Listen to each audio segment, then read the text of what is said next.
Let's give a warm welcome to Mr. Yatin Pandya. He is an accomplished architect, author, activist, and academician. He is the founder of FOOTPRINTS E.A.R.T.H, an architectural firm focused on sustainability, with a master's degree in architecture from McGill University. Yatin has extensive experience in city planning, mass housing, and conservation projects. He has received over 38 national and international awards, including recognition from the United Nations and the Curry Stone Foundation. Mr. Yatin will talk on sustainability, a phenomenon and not a formula. So let's welcome Mr. Yatin. Namaskar. Thank you very much. What I just want to, mention is just support some of the standpoints here. So make more of a framework. But what I've done is to put some illustration from the projects we have been part of, not as a showcase, but that sustainability principles can be applied at every scale, from a small installation to a big memorial or a campus housing, as well as in different kinds of approaches. So this is what I'm saying when I say that it's not a formula. And post-pandemic, I think, all our history has to now say pre-pandemic and post-pandemic and post-pandemic. When we talk of future, and if I say that people have actually wanted things from the past, is actually the trend of future. How many post-pandemic clients have come and said, we want water harvesting, we want nature integrated, we want to build in mud and so on and so forth. So that's what I mean, that it's not a formula. And that's where we need to question that what kind of priority with which we build and what are the kind of dimensions which are of holistic architecture. For example, both of these are outcome of architecture from Kerala. We need to wonder whether that Kerala, this Jaipur and this Kolkata, which you want to obtain for our kind of resolution. There we have all of these, right from refuse, reduce, recycle, regenerate, restore, etc. And all of these used to be applied, in fact, together. Even if we can use each part in its relevant kind of a solution, it would still be a positive contribution. But just if we see that, the principles that we pick up from yesterday's architecture, and no romance for the past, but simply that pre-electricity days, and if they were still environmentally comfortable and sustainable for all this century and millennia, for environmental management, what are the principles? Not talking of socio-cultural and aesthetic sustainability, which are equally important, but for time, focusing on this. So insulation with thick wall, which today we can do with folded, and also there's no loss of space. Insulation must go with ventilation, and this is something often with a fixed glazing and all we forget. So problem is not a glass, problem is the nature in which we use it as a fixed facade or without any protection. Then outdoor spaces as living spaces, so don't overbuild. Fenestration like jali, which would induce the breeze. It would give you one-way privacy from inside out. You can see outside it your own. It has venturi effect. It is also, and this is a contemporary version on the right that we're able to do. So point is, it's just the principle. 3-part window, top for ventilator, middle for the view, and lower for the breeze. So permutation, combination, you can have as and when, how you want. We need to diffuse light. So in the summer afternoon, if you have to have artificial light, that is a crime. Using electricity is not a crime.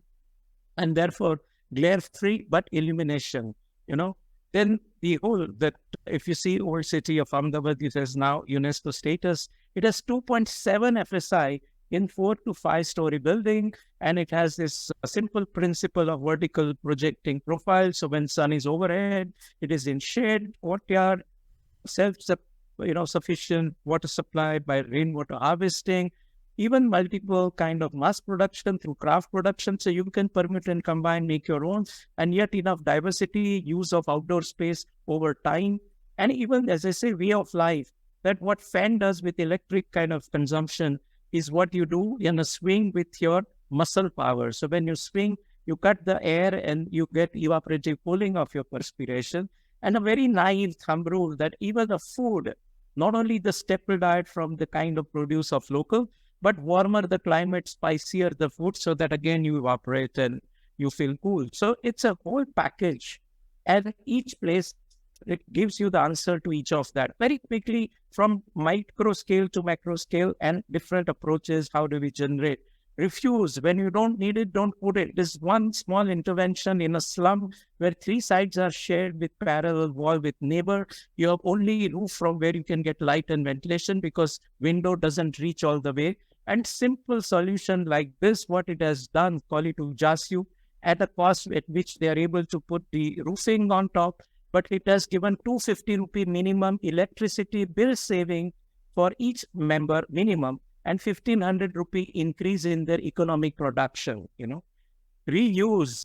This was the building reuse, Mr. Corbusiers' building, dilapidated, restored, and is put for posterity as a museum or city place. Reuse. This is now interior from an installation to existing building, conservation to interior, 11th floor for an IT office. Simple principles of use daylight as much you can, you diffuse the glare, maximize the view, use local detailing, and include the indoor quality air with indoor vegetation planting. And that also had 50% reduction in their electricity bill. Redefine. This is using the principles of past, but applying in a very contemporary way. This is a standalone building, is architectural bungalow or a bungalow architecture. And again, the same idea of overhangs for the direction from where you can cut down on the shading, cross ventilation, natural ventilation, courtyard in a contemporary way, water harvesting, micro kind of management with vegetation and water, natural palette of materials. This is how you exclude the vagaries of the courtyard weather, but you still include the performance of the courtyard. There's no chimney, even for a very affording kind of house. It is all on natural ventilation principle. You can see there is a skylight which gives nice illumination. It takes away the heat and the smell and the dynamics of light with this kind of feature, and even patronizing the local craft. And of course, as much believing in the newer technologies. Respond. This is now standalone commercial building. And again, each orientation has its facade resolution. You can imagine the left extreme is the north, middle is the south, and southwest where you have to have breeze and yet disallow the sun. So it's an operable louver. And the person says that till February he doesn't use fan. February to April he uses the fan, and June he uses AC when the client comes as a good Ahmedabadi. And then even the plantation on all floor, even if it's a commercial building on all floors. Material, when we're talking about, this is now an institute in a slum.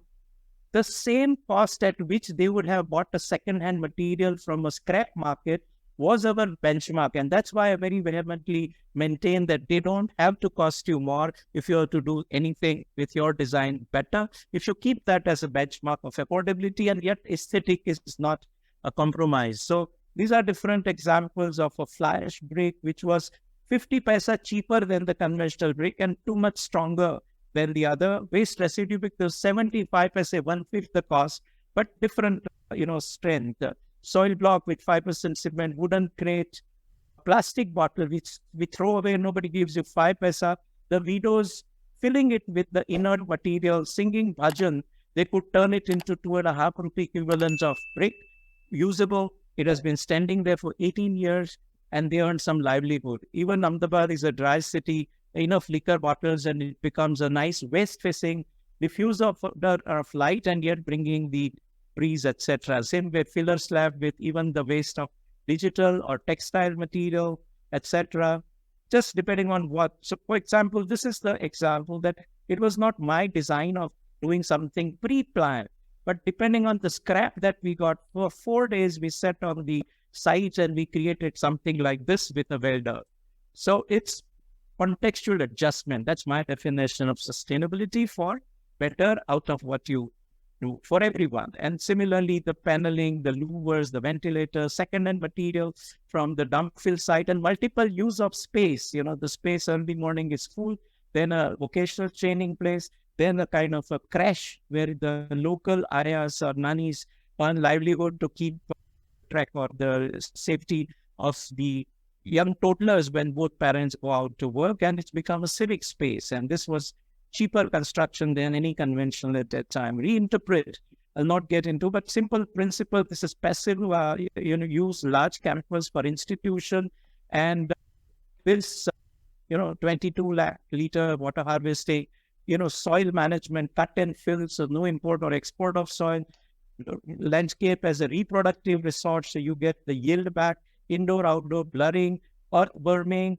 southwest and east, northeast by activity zoning, as well as their high subterranean architecture, accessible and glare-free, multiple use of space, indoor, outdoor, multiple courtyard for each season, and cavity wall and all that. So this is all kind of common sense principle. Then, even coming to the settlement scale, this is one of the 18 that we have done and many other housing, but I'm just saying post-earthquake, where this was 75 rupees a square foot, newly constructed version, as against 350 as the government stipulated, and usually 500 to 600 at that time, what you would find, 600 and above. Anyways, participatory planning, understanding the culture and lifestyle, using local technology and material, but using the technique of creating this mud block by compressing, hand compressed like Ororam and Balvaram type. They're doing their own building. They know how to do it. Youngest learn from the wisdom of the oldest. So that, coming two generation hopefully know how to do this. And now this has been the place where today, if Mr. Bachchan tells you to come to have Khushbu of Ahmedabad or Gujarat, this is where he's asking you to go. 75 rupees a square foot, post-disaster, and it has performed. And yes, some intermediate solutions for contemporary needs are put. Where this was a drought, now there is a pond and the dam. And because of that, they started agriculture. So the whole ecology, the cultural manifestation, the craft as an economic gain, this is what had given us the World Habitat Award citation. And modern, new or not, it's only in our hive and sight that they are contradiction. I think they can go hand in hand. The last one is regenerate, even a very kind of emotional memorial, and just done out of only 5 natural elements and the craftwork by the hands craftsmen. It's a place making, space making. We have regenerated as many, herbal plants because it's a pharmacy industries, Bhishma Pitama, whose memorial this is. So picking from there and all that. So we think that we have changed over century. I think as human DNA, we have not. This is not to ridicule the technology, but take technology as a tool. There was a technology which used to bring family together.